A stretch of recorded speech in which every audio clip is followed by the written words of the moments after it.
Hi everybody, you've all just gone home and the classroom is quite quiet now, so it's the perfect time to read you a story. We've had lots of story times this week, even more than normal, and I've enjoyed sharing lots of the new Star books with you as well from our library selection. So we've had an amazing week doing Handa. The harvest was incredible with our singing and signing. I was very proud of you.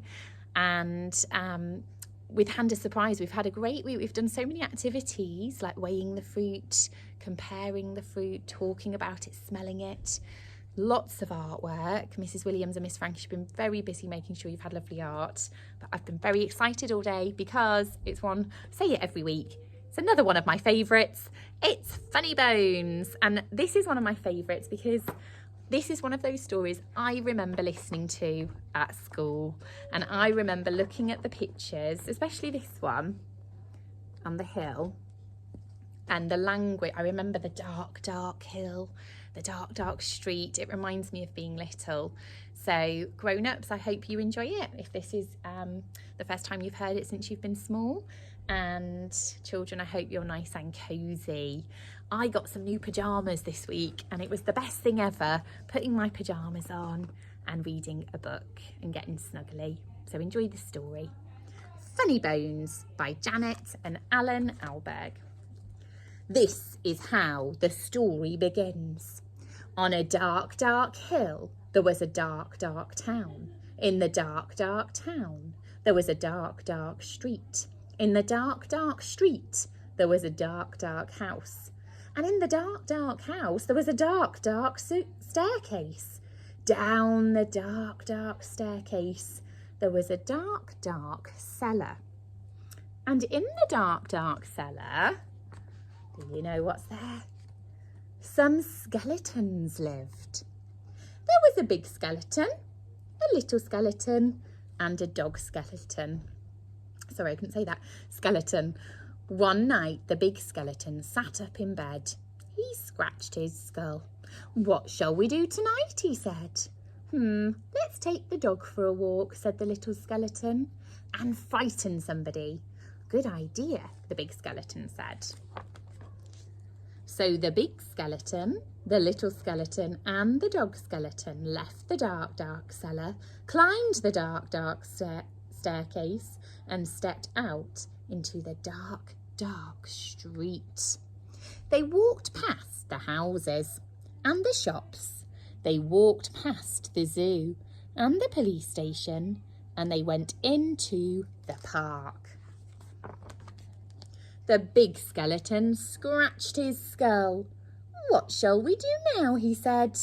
Let's play on the swing, said the little skeleton, and we can throw a stick for the dog, and we can frighten somebody. Good idea, the big skeleton said. So the big skeleton, the little skeleton, and the dog skeleton walked around the dark, dark pond, past the dark, dark tennis courts, and up to the dark, dark swings. So much to see in that picture, isn't there? The big skeleton and the little skeleton played on the swings. They threw a stick for the dog. Suddenly, something happened. The dog skeleton chased the stick, tripped over a park bench, and bumped into a tree. Oh, that reminds me of Handa's Surprise, when the goat runs into the tree and all of the tangerines fall down. And ended up, oh dear, as a pile of bones. Look at that, the big skeleton said. He's all come to pieces. What shall we do now? Let's put him together again, the little skeleton said. So the big skeleton and the little skeleton put the dog skeleton together again. They sang a song while they did it. Oh gosh, I've got to sing now, haven't I? Okay, the toe bone's connected to the foot bone's connected to the leg bone's connected to the hip bone's connected to the backbone.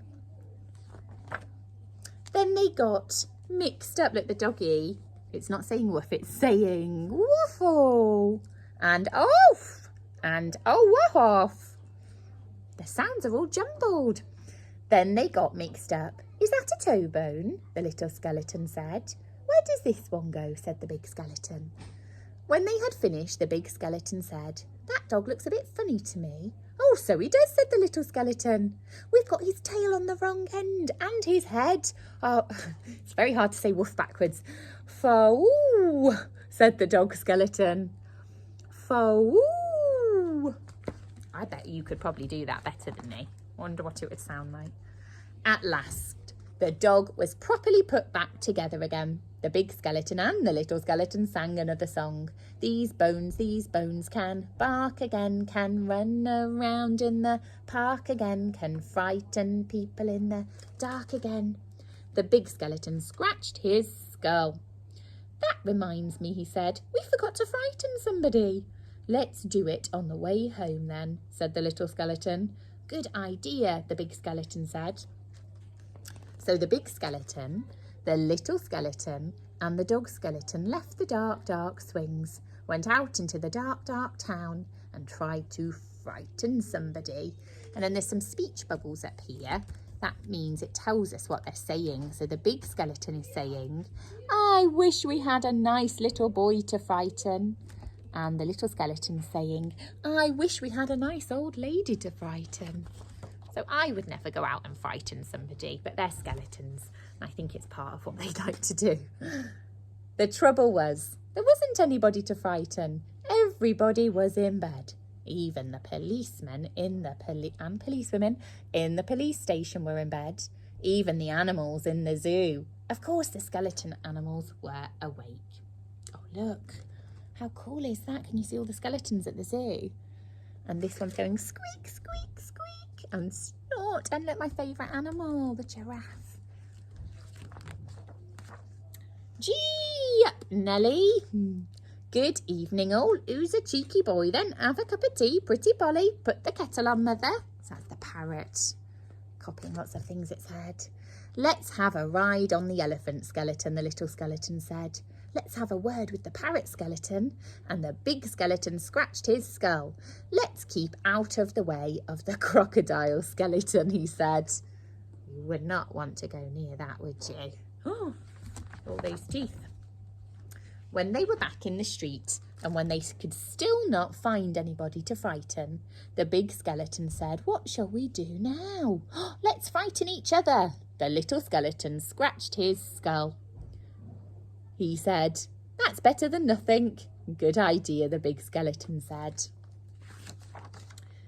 So, after the big skeleton frightened the little skeleton frightened the big skeleton and the little skeleton frightened the dog skeleton, and the dog skeleton frightened them. They're saying, I'm coming to get you, gotcha, boo, meow, woof.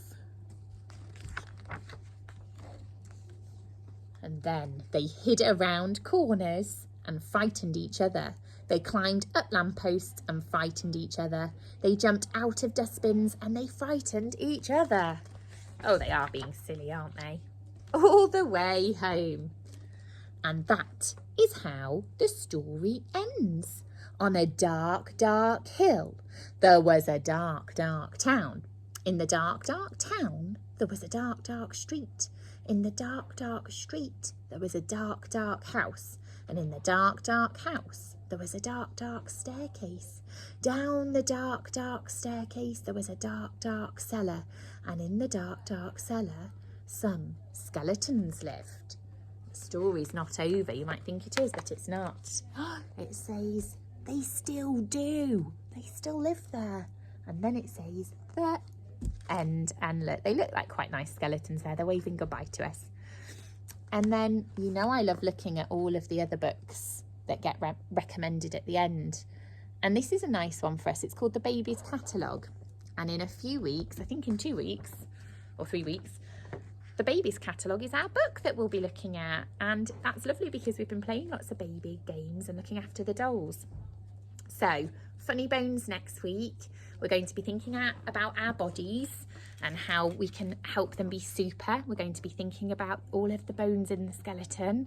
We're going to be doing lots more art. We're going to be making some split pin skeletons and also using some art straws as well. Okay, hope you all have a lovely weekend and I'll see you on Monday. Bye-bye.